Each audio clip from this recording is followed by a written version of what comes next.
Улсын хурлын нийгмийн боловсрол соёл шинжлэх ухааны байнгын хорооны мягмар гарагийн хуралдаан 100% эрсдэлтэйгээр эхэлсэн. Хуралдаанаар эхлээд Монгол Улсын ерөнхийлөгчийн өргөн мэдүүлсэн хүүхэд харах үйлчилгээний тухай болон холбогдох бусад хуулийн төслүүдийн анхны хэлэлцүүлгийг хийсэн.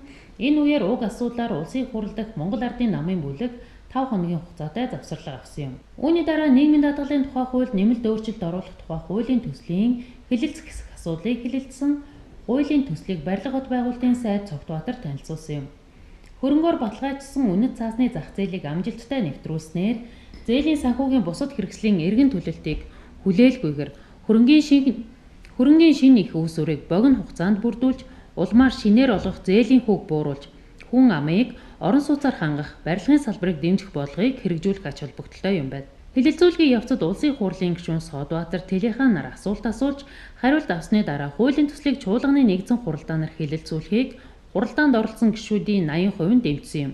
Мөн хуралдаанаар хөгжлийн бэрхшээлтэй иргэний нийгмийн хамгааллын тухай хуульд нэмэлт өөрчлөлт оруулах тухай хуулийн хэрэгжилтийн талаар мэдээлэл сонссон юм.